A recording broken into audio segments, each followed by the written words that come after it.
আমাৰ সোনাৰ বাংলা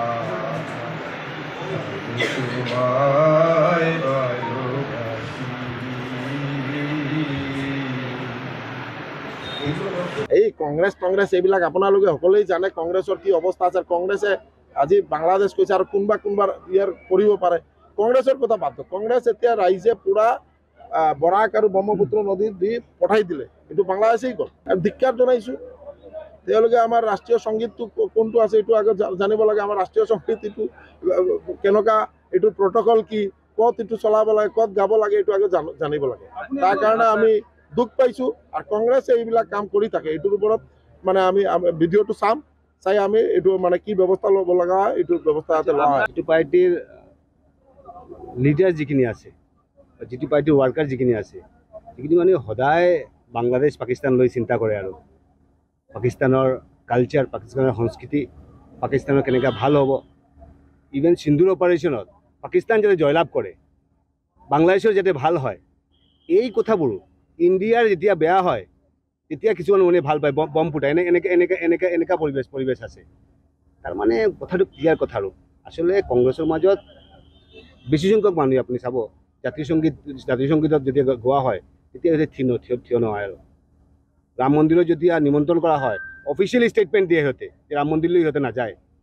সদায় হিন্দু মানুহক অস্বীকাৰ কৰে, সনাতন ধৰ্মক ৰাহুল গান্ধী অৱমাননা কৰে। যিটো পাৰ্টিৰ কালচাৰ এইটোৱে, ইটো পাৰ্টিৰ পৰা আমি কি শিকিব পাৰি? ইটো পাৰ্টিৰ পৰা কিবা বাংলাদেশৰ সংগীত এইটো ডাঙৰ কথা নেকি? বাংলাদেশৰ সংগীত, পাকিস্তানৰ আব্দুল মালিক, পাকিস্তানৰ সন্ত্ৰাসবাদী, সেইবোৰলৈতো এতিয়া মোটামুটি কংগ্ৰেছ চলি আছে। আৰু বাংলাদেশৰ পাকিস্তানৰ সন্ত্ৰাসবাদী, বাংলাদেশৰ সংগীত, বাংলাদেশৰ সংস্কৃতি, পাকিস্তানৰ সংস্কৃতি, পাকিস্তান বাংলাদেশ আৰু পাকিস্তানটো ভাৰতটো বাংলাদেশ আৰু পাকিস্তানৰ নিচিনা বনাবলৈ চেষ্টা এইকেইটা কাম চলি আছে।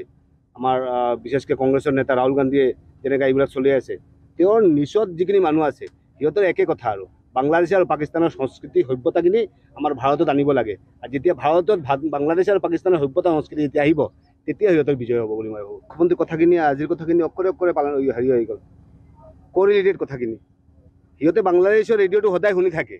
এতিয়া এইটো কাৰণে বাংলাদেশৰ সংগীতটো সিহঁতে মানে কংগ্ৰেছৰ সভাত চাওক, কংগ্ৰেছ নিচিনা দল এটা, এইটো দলৰ পৰা আমিও কংগ্ৰেছ কৰিছোঁ কেতিয়াবা, এটা দল কৰিছোঁ। এইটো দলত বাংলাদেশৰ জাতীয় সংগীত গোৱা হয় কংগ্ৰেছ অফিচত, তাতকে দুখৰ কথা, লাজৰ কথা কি হ'ব পাৰে?